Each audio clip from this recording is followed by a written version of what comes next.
Mali kunnafoni jabaran laybaga minnu b'an filɛ duguni Mali kɔnɔ ni Mali kɔ kan an b'a fɔ a ye k'a ni ɲankuma bisani aw ka émission bɛɛ ka kuma kɛnɛ kura wɛrɛ sigilen bi émission bɛɛ ka kuma kɛnɛ kɔnɔna na an y'a lajɛ tigɛ tuguni ka tonton Jabi de wele an n'ale kana masala wagati kunkurunnin kɔnɔna na walasa aw ka se ka faamuyali kɛ ka kɛɲɛ ni kunnafoniya minnu bɛɛ kɛra dugu kɔnɔ ni semaine in na an tɛna kuma jan bilen an bɛ kuma da a yɛrɛ ma k'i yɛrɛ présenter mɔgɔw la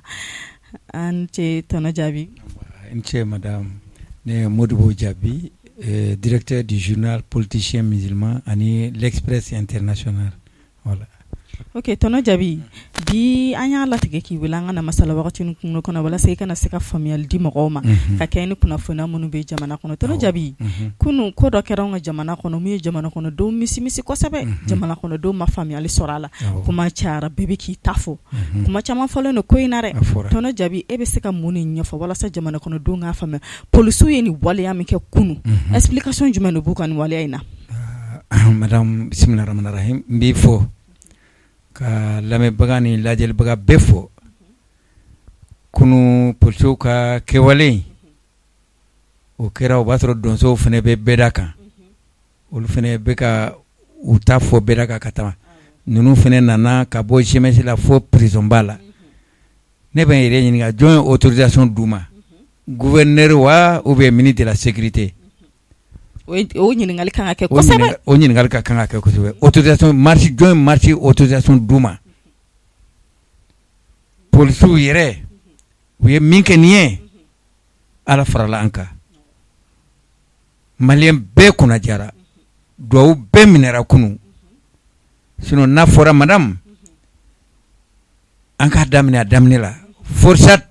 plainte kɛra forçat commandant ka depuis le 28 juillet 2020 u ye plainte kɛ a kama n'a a minɛ mandat de dépôt dara ka kunu a ma fɔ k'a nɔ b'a la dɛ mandat de dépôt de kɛra ka kunu ye le 3 septembre 2021 donc o tɛ se kɛ tribunal tɛ kɔrɔtɔ kɔ ma fo plainte donna le 28 juillet 2020 u ye mandat de dépôt da ka kunu le 3 septembre 2021 o ma mɛn mɔgɔ 15 de ye plainte k'a kan plainte fɛ ale ani directeur national de la police non mɔgɔ 15 de ye plainte k'u kan mɔgɔ 15 de ye plainte k'u kan commune 5 la mɔgɔ 15 bɛɛ tɔgɔ filɛ yan donc madame o plainte ma k'a kelen kama dɛ ale ni directeur général de la police na an fahi o b'a sɔrɔ ale de tun ye directeur de police ye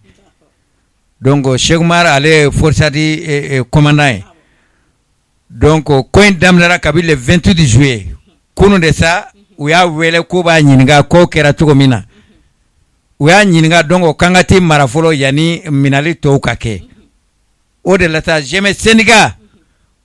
syndicat kelen n'o ye Bugunɔ ka syndicat ye M7 a bɛ M5 la Diko ka M5 Bugunɔ b'o la o de n'a ka mɔgɔw bɔra sira kana fɔ Katomba da la ko fɔ k'a labɔ ka d'u ma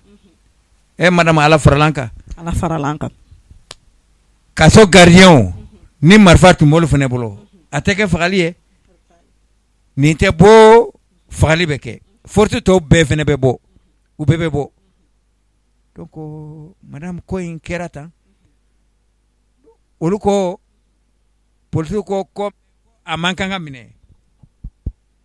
ko o man kan ka fɔlɔ ka nin minɛ ko k'a daminɛ jɔn de ye ordre d'u ma ka bɔli ordre d'u ma o yɛrɛ ordre ko t'o la o parce que i y'a ye wari joli dira force de mɔgɔw ma commandant in ma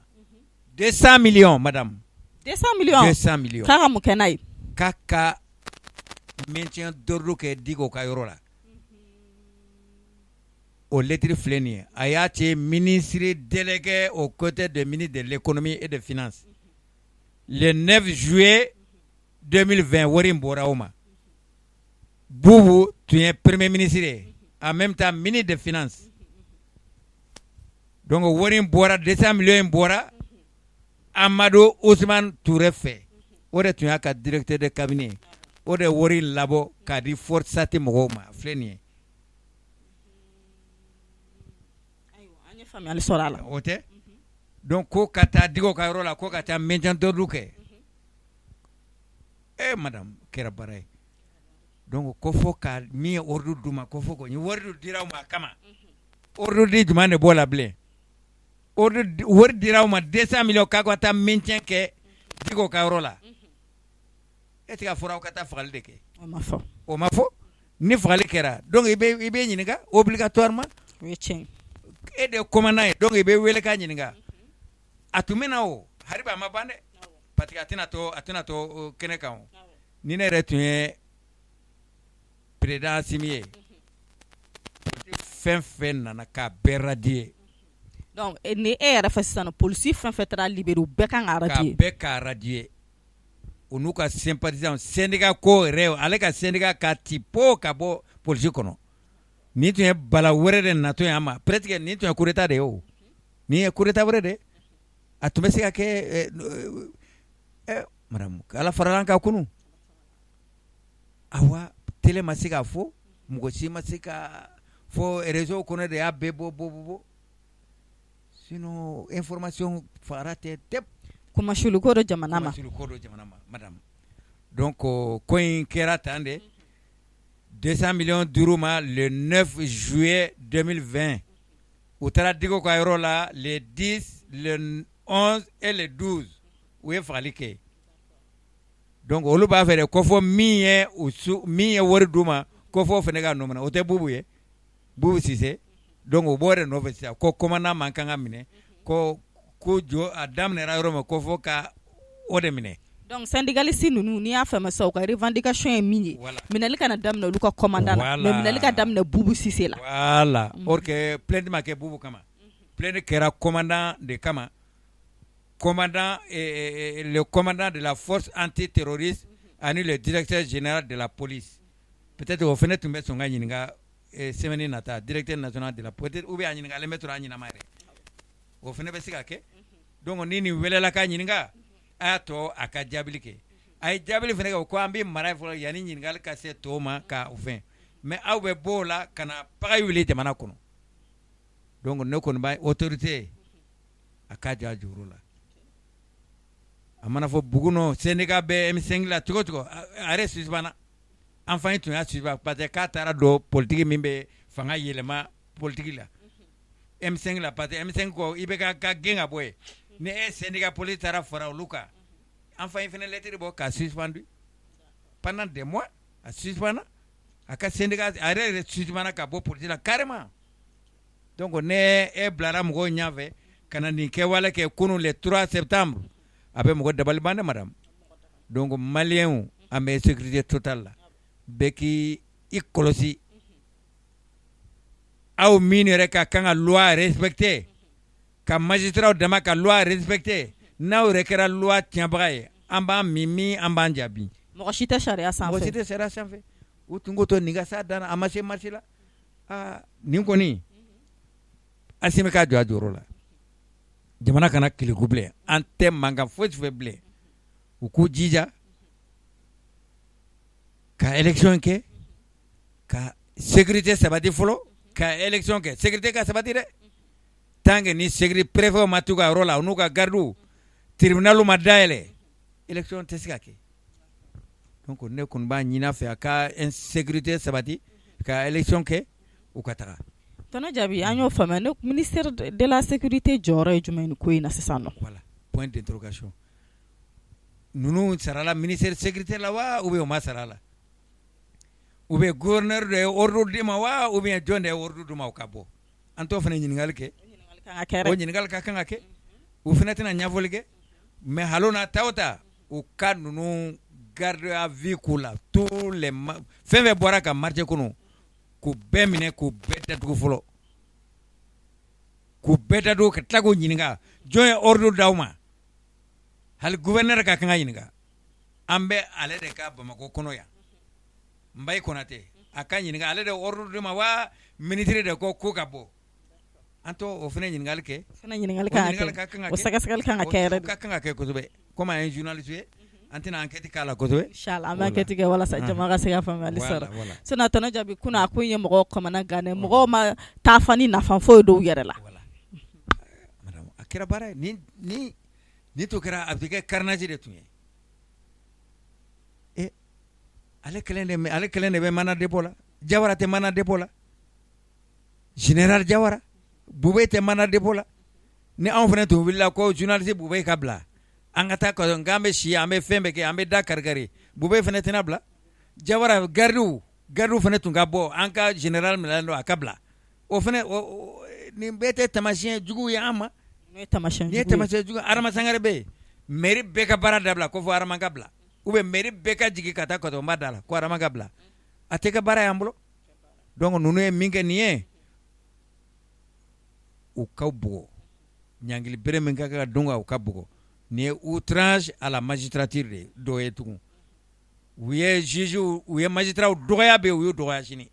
donc o fana ka kan ka ɲangi ka da u kan syndicat 14 de bɛ polisi la syndicat 14 syndicat à la police o de bɛ yen an bɛ taa min commissaire n'u ka syndicat lacour n'u ka syndicat commissaire n'u ka syndicat a kɛra baara y'an bolo 14 syndicat à la police a yɛrɛ ka ca n'o ye ne bɛ min dɔn o ye 14 ye mais dɔw ko k'a ka ca n'o yɛrɛ donc o ka kan ka ninnu ɲangi bolo la min bɛ hali ministre ka kan ka démissionner ministre sécurité ka kan ka démissionner ni ɲama sɔrɔ a ko la a ka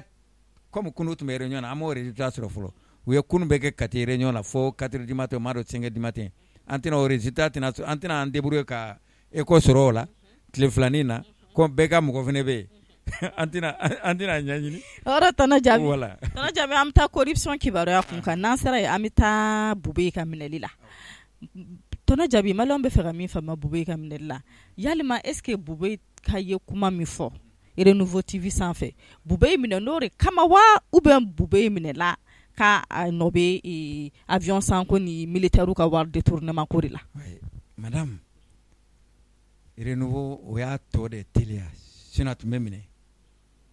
Renouveau ani journal indépendant o de y'a teliya o de y'a minɛli yɛrɛ teliya ka a kumana Renouveau la indépendant fana y'a ta ka photo bila ka donc dossier a été a clôture la ne tɛ nɔ minɛ n tɛ fosi n ka dossier c'est foyi tɛ nɔfɛ bilen ne bɔra k'o fɔ e de ka dossier bɛ tribunal la jagoya procureur fana tɛna wuli ka kuma parce que cour suprême o de bɛ cour bɛ sanfɛ président yɛrɛ bɛ kalan o de ɲɛkɔrɔ bɛn kalen tɛ maliyɛnw janfa tɛ foyi o de bɛ kalan o ɲɛkɔrɔ donc n'olu fana y'a wele k'a bila mandat de dépôt la a fana a m'a fɔ k'a nɔ b'a la dɛ ko k'a bila mandat de dépôt yanni tɔw fana ka minɛ Kamara ye dɔɔnin kɛ yen o de kalo damadɔni kɛ ka to bɔ an la ye a bɛɛ ye fɛn kelen ye fo i bɛ ka dimina procureur labanna tɔnɔ jaabi ne yɛrɛ fɛ maliyɛnw kan ka min faamuya o ye mandat de dépôt in e ka mandat de dépôt in expliquer maliyɛnw ye dɔɔnin ta u k'a dɔn mandat de dépôt yɛrɛ ye min ye voilà mandat de dépôt ye min ye i bɛ wele ka na ka i ɲininka wari hakɛ in tununa i bolo a taara taabolo jumɛn fɛ i fana b'i ka explication di n'i y'o di i mana dɔw tɔgɔ fɔ donc o b'a fɔ donc an bɛ t'i mara ye fɔlɔ yanni i ye minnu tɔgɔ fɔ olu fana ka wele ka na ɲɛkɔrɔ olu fana ka na ɲɛfɔli k'an ye donc sa n'i y'a faamuya n'i welela mandat de dépôt la voilà i bɛ mara kaso la fɔlɔ voilà ɲɔni ɲɔ ka sɔrɔ ko la ɲɔ ka sɔrɔ ko la i ye minnu tɔgɔ fɔ yanni olu fana ka ɲininka parce que a ye caman tɔgɔ fɔ donc n'olu nana ɲininka donc o bɛ taa donc sisan tribunal de bɛ daminɛ sisan ni nɔ t'a la i bɛ taa so ni nɔ b'a la ɲangili min ka kan ka di kan ou bien i ka kan ka wari rembourser i b'a rembourser en même temps ni i ka kan ka san hakɛ min kɛ ka to la o fana bɛ da i kan ou bien san hakɛ yɛrɛ taara u b'a fɔ i ka nin caution sara i bɛ bila n b'a dɔn sisan mɔgɔ caman ye faamuyali sɔrɔ mandat de dépôt in na sinon maliyɛn ma mandat de dépôt faamuya kosɛbɛ dɛ fɔlɔ yanni ko ka ɲɛɲini o de ye mandat de dépôt ye karisa ni karisa b'a la donc n'ale y'o fɔ ne yɛrɛ ka responsabilité tun ye nin y'a la magistraw fana bɛ dugu de ko fana b'a ɲɛdɔn dɛ rapport de fana b'olu bolo vérificateur a rapport olu fana ye rapport min kɛ olu fana b'o ta k'o sɛgɛsɛgɛ k'a lajɛ i ye min fɔ n'o ni nin bɛ n'u bɛ sababa bɛn donc o b'o o fana u b'a fɔ donc an bɛ mara ye fɔlɔ yanni dossier bɛɛ ka ɲɔgɔn sɔrɔ ka sɔrɔ ka kiiri kɛ ni kiiri yɛrɛ t'a la u b'a fɔ ko kiiri t'a la donc taa i ka so ou bien i bɛ wari rembourser donc ko a ko in ka dun dɛ ayiwa an ye faamuyali sɔrɔ a la mais halisa tɔnɔ Jabi walawalali kɛ Sumeyili ka ko in na voilà Sumeyili ka ko in rapport a tɔgɔ yɛrɛ rapport min o ye rapport page 241 page de ye donc ko 19 milliards ko de b'a nɔ la ko o de o ye avion ta ye mais avion ta o ye miliyari 19 mais i bɛ ka ko avion sara miliyari 18 Bube yɛrɛ ko avion sara miliyari 7 a kɛra kuma caman ye a ma kɛ kuma caman ye mara ko avion sara miliyɔn 20 Félix ko avion sara miliyɔn 21 ayiwa a ma caya a cayara dɛ achat armement o fɛnɛ bɛ Bube nɔfɛ o ni avion ko fɛnɛ tɛ o fɛnɛ tɛ ɲɔgɔn kelen na donc ça veut comme dossier fila de bɛ Sumeyili Bube nɔfɛ sisan avion san a ko 7 milliards ye achat armement o ye 96 milliards ye miliyari 96 o de achat armement ye o b'a sɔrɔ ale de ye ministre de la défense ye o ni loi programmation militaire o fɛnɛ bɛ o ye 1230 milliards ye o y'a kɛlen 3 ye o y'a kɛlen 3 ye naaninan fɛnɛ bɛ yen o ye loi programmation sécurité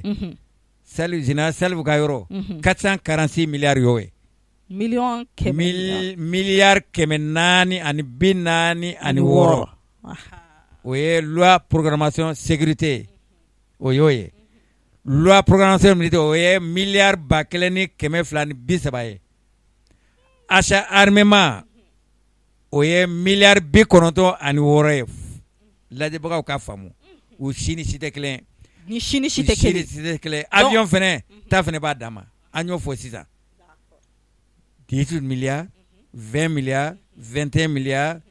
20 milliards o fɛnɛ avion ta ye donc nin bɛɛ de ka kan ka sɛgɛsɛgɛ magistrats fɛ sisan ka dɔn ni dossier kelen-kelenna bɛɛ kan ka nɔ minɛ Bube nɔ kan ka minɛ nin bɛɛ la a kelen tɛ dɛ o caman de bɛ yen hali généraux b'a la ministres b'a la donc k'a fɔ a kelen don a kelen tɛ dɛ donc magistrat min procureur min tun bɛ yen u y'o bɔ a nɔ la Boya Damele u ye ne yɛrɛ terikɛ nati Timbo Mamudu Timbo o nana e b'a dɔn o bɔra Moti o tun ye président tribunal ye Moti o ye san 20 ni kɔ de kɛ mɔgɔ b'a fɔ k'a écrilen don or que écrit texte de don a ka yafa terikɛ don donc ale nana dɔrɔn ale fɛnɛ Bube kumana dɔrɔn renouveau la dɔrɔn ka tila ka indépendant dɔrɔn nin fɛnɛ bɔra ka a jaabi ko a ka affaire dossier ma clos bi a ma clos sini donc an bɛ wele ka ɲininka a welelaw de sa k'a ɲininka ka bila mana de tɔnɔ Jabi maliyɛn dɔw ma min faamuya ni nin bɛɛ dossier kun bɛ an ka bɔgɔ jeninen mɔgɔw bolo munna olu ye Bube ka kuma makɔnɔ ka sɔrɔ ka wuli k'a nɔ minɛ o ye nin bɛɛ ye président kɔrɔ de ye président kɔrɔ de tun sen dalen b'a bɛɛ kan a n'a ka madamu ni Karim parce que olu bɛ sen b'a la fanga nɔfɛ mɔgɔ n'a tɛ se ka nɔ minɛ sinon o ma Kamara minɛ ministre an ka ministre Mamadu Kamara journaliste o ma minɛ kalo damadɔni a bɛ kato b'a la or que ministre de tun don mais u b'a fɔ k'a minɛra k'a da min kan k'o tɛ journaliste kɛwale o de ko to journaliste ma bɔ ka marché Bube fɛnɛ minɛra sisan o fɛnɛ ye journaliste don plein journaliste vrai don l'essor journaliste don podium l'essor journaliste caman n'o kibaruya sɔrɔ bi donc an tɛ se ka marché o fɛnɛ la parce que a ma minɛ journaliste ya ka hukumu kɔnɔna la n'a tun minɛla o kɔnɔna la écrit ou bien parler i b'a dɔn sabu an ye fan bɛɛ kɛ mankan ye an tɛ taa kato b'a la dɛ mais an bɛ marché an ka yɔrɔ maison de la presse ka na bila monument la an bɛ dan yen ka segin an kɔ ou bien an bɛ taa lettre di ministre communication ma ou bien ministre premier ministre yɛrɛ ma an bɛ se ka taa hali déclaration yɛrɛ di hali président yɛrɛ ma a ka bila donc madame ko Mali sɛgɛnna Maliyɛnw sɛgɛnna wari tiɲɛna i bɛ ka tile in na wari tiɲɛna mɔgɔw fagara hali bi a dun ma ban n'an ye un pas kɛ an bɛ 20 ta kɛ arrière kunu fɛnɛ tɛ problème dɔ bɛ ban problème dɔ daminɛ tɔnɔ Jabi sisan maliyɛnw bɛna se k'u sigi ni mun de ye Bube ka nin ko in na c'est à dire que ni n ko k'u sigi ni mun ye ko kura jumɛn de bɛ se ka bɔ ko in kɔnɔ Bube ka nin ko in kɔnɔna na madame ko kura min bɛ se ka bɔ nin kɔnɔ tɔ ninnu bɛɛ ka wele k'u ɲininka wari taara da wari donna Dawuda fɛ a ka bɔ o dɔrɔn de y'a a kana kɛ minɛli dɔrɔn ye a kana kɛ minɛli dɔrɔn ye wari donna Dawuda fɛ a ka bɔ ni ɲangili bɛ ko ɲangili ka du kan wari fɛnɛ ka rembourser armée ka wari don an bɛɛ ka dɔrɔmɛ 2 parce que an fɛnɛ bɛ impôt sara journal kelen chaque mois i bɛ taa 10 000 sara impôt la journal chaque mois i bɛ taa 10 000 sara impôt la niveau kama donc an bɛɛ ka wari de b'a la u k'u jija wari ka bɔ ka armement san ka di sɔrɔsiw ma o dɔrɔn de y'a solution a kelen tɛ dɛ a kelen de minɛra fɔlɔ mais ɲininkali hali n'i taara pôle la ten i b'a sɔrɔ dɔw sigilen pan kan u bɛ ɲininka bi hali lundi dɔw bɛ wele u bɛ ɲininka ok tonton Jabi u y'a ministre des finances fana minɛ madame Philippe Boiri voilà tɛ dɔ f'an ye o fana ka minɛli kan ale fana ta ye a bɛɛ dɔ avion dossier ko in ye ale fana minɛlen don avion dossier ko de la parce que ale ko avion sara 20 milliards IBK ko 18 milliards a ko munna a sera 20 milliards ma ko parce que avion sanna a marala yɔrɔ min na a n'o frais d'entretien ko nana kɛ fo 20 milliards ye donc a ye IBK ka prix o kɔni a y'o dɔɔni farala o kan donc o y'ale fɛnɛ ta yɔrɔ ye ale de tun ye ministre des finances ye donc a tɛ se ka tɛmɛ ale kan a tɛ se ka tɛmɛ a kan donc a tɔ bɛ to sisan ministre a tɔ bɛ se ka kɛ sisan minnu b'o kɛrɛfɛ Camara secrétaire général de la présidente ani directeur de cabinet Ben Barka ninnu olu bɛɛ fɛnɛ bɛ wele ka dossier tɔ dafa ninnu kɔni fila kɛra mandat de dépôt ye maintenant tɔw mana dafa la sisan u tɛna ɲɔgɔn sɔrɔ bɔgɔ jeninen kan ou bien ni min sera ka taa rembourser yan'o cɛ hali n'i y'a rembourser bɔgɔ peine min ka kan ka di kan o bɛ da i kan dɛ parce que loi de don an yɛrɛ ka loi Mali ka loi de don donc fili ta o sɔrɔla nin fɛ ale ko 20 milliards donc a taara cogo min na ale fɛnɛ bɛn'o ɲɛfɔ ani minnu tun bɛ a fɛn na ani opérateur économique ninnu u bɛɛ de b'a la kaɲasi ninnu bɛɛ b'a la donc procureur bɛ nin bɛɛ de wele k'a ɲininka sisan donc ninnu kɔni bɛ to mandat de dépôt la ni siga kɛra min na i ta ma fɛ i bɛ bila mandat de dépôt en attendant mais ni min ta taara a y'a fɔ tiɲɛ fɛ o bɛ taa ka so tonton Jabi an ma min fɛnɛ faamuya an y'a ye k'a fɔ ko Bube ka nin minɛniw la magistrats yɛrɛ dama ma se ka ɲɔgɔn faamuya a ko la mun nana n'o ye magistrat minnu ma ɲɔgɔn faamu magistrat vrai olu ko lɛgɛsɛ de don magistrat tɔw o ye magistrat fiyɛfiyɛw ye olu tɛ jate yɛrɛ u tɛ jate yɛrɛ Sheriff Kone ninnu ani fɛn n terikɛ de don n b'a dɔn parce que a bɛɛ komi u bɛɛ fɛ ka Bube défend wari nɔfɛ or que aw ta k'a avocat ye n'i b'a fɛ k'a défend taa a ka avocat comme maître Tabo y'a kɛ cogo min maître Tabo b'a défend aw fɛnɛ ka cour suprême bila aw kana aw k'a défend yan'aw k'a fɔ syndicat bɛ ta politique ka syndicat tigɛ an se problème ma nin ye n'aw fɛnɛ wulila ko Bube fɛnɛ na Bube yɛrɛ b'a dɔn min dɔn o i se Bube b'a dɔn a bɛ minɛ a b'a dɔn bi a b'a dɔn sini IBK de tun banaminen bɛ bɛɛ ni minɛli cɛ cour suprême mɔgɔ kuraw de bɛ yen kɔrɔlen bɛɛ taara kuraw de nana donc n'u ko bɛ wari bɔ wo la vérificateur ka rapport n'u bɛ se ka wari bɔ wo la u k'a bɔ wo la armée ka minɛn ka san ka di an ka armée ma pour que kɛlɛ in sécurité bɛ se ka sabati cogo min élection ka kɛ nin colonel ninnu ka taa ka bɔ yen o dɔrɔn de y'a solution ye voilà tonton Jabi an ye faamuyali sɔrɔ la tonton Jabi an bɛ k'a ye tuguni a bɛ fɔ min ma ko assise nationale Choguel bɛ ka a sigili bɛ ka gɛlɛya Choguel ma kosɛbɛ parce que a ni parti politique yɛrɛ tɛ ka ɲɔgɔn faamuya donc mun bɛ ka na n'o fɛnɛ voilà min bɛ na n'o ye Choguel a bɛ ka patiner an bɛɛ y'a ye kɛnɛ kan yan ka to M5 in na ka sɔrɔ a ma kɛ M5 na ka bɛ Alpha Tile a ɲ'a ye mais ne yɛrɛ tun bolo Choguel bɛ bolo min kan a to kan a changera carrément on n'a pas besoin an mago bɛ assise dialogue ma kɛ sisan IBK ma dialogue kɛ o rapport bɛ yen i t'o ta ale ko assise ni élection bɛ wari faralen ɲɔgɔn kan k'o ye 2050 milliards et quelque or que a fɔra ko élection dɔrɔn de ka kɛ assise ko kuma tun tɛ yen ministre administration a ko ale mago bɛ 117 milliards de la ka élection kɛ asimɔgɔ 50 milliards bɛ yen partenaires fana tun bɛ tubabu ni Union européenne ni fokol bɛ 60 milliards di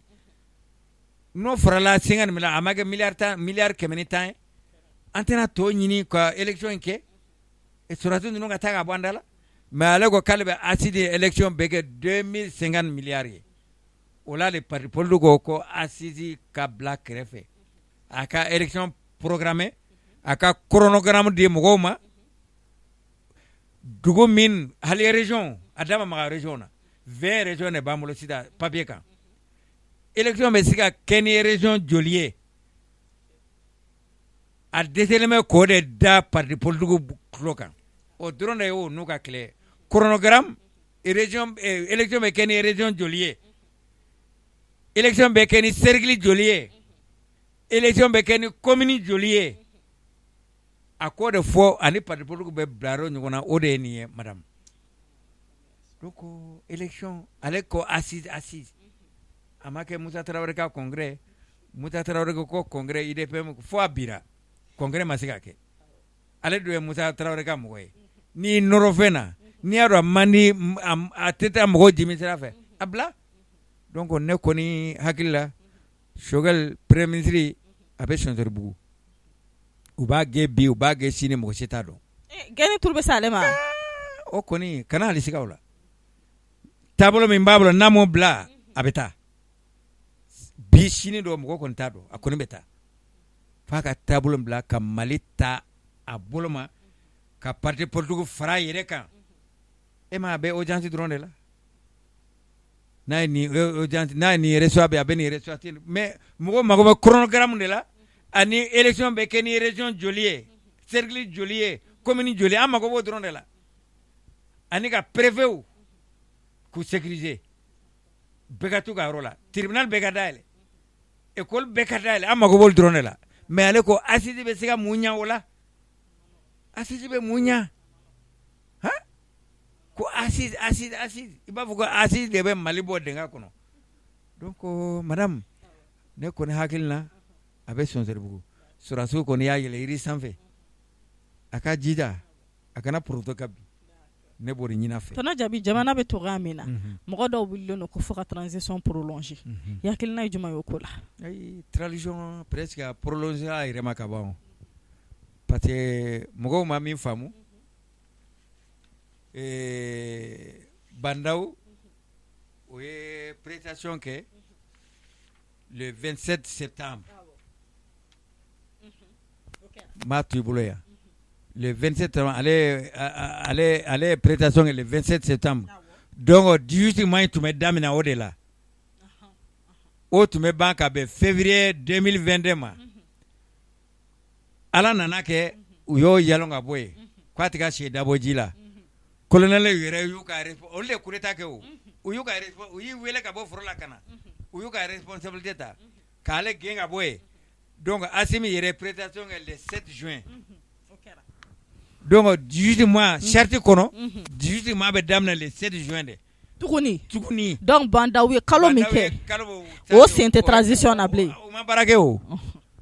u ma CEDEAO sago fosi k'a kɔnɔ donc CEDEAO mɔgɔw bɛ na sini ni ne bɛ da o tulo kan donc il a prêté serment a ye prestation de serment kɛ le 7 juin 2021 donc 18 mois bɛ daminɛ le 7 juin 2021 ka taa ban le 7 novembre 2022 mɔgɔ tɛ ka o de faamu charte a bɛ charte de kɔnɔ article 7 donc n'o o kɛra novembre 2022 élection bɛ kɛ février 2023 élection bɛ kɛ de février 2023 fo mɔgɔw ko sariya loi de don mɔgɔw tɛ ka o de jateminɛ mais hali a bɛ parti politique kɔnɔ ko le 25 septembre ko 18 mois bɛ daminɛ o de la donc kɛlɛ bɛɛ bɛ yen de sisan ko prolongation de mandat kɛra a yɛrɛ ma o ka ban parce que ale prestation le 7 juin donc ale ka 18 mois kura bɛ daminɛ le 7 juin madame ka taa ban le 7 novembre 2022 ayiwa donc élection bɛ na u bɛ campagne bɛ daminɛ décembre janvier février président bɛ sigi élection ma kɛ février o man jan ɲɔgɔn na o presque a bɛ waati kelen ye mais mɔgɔ président ko élection sécurité yɛrɛ t'an bolo fɔlɔ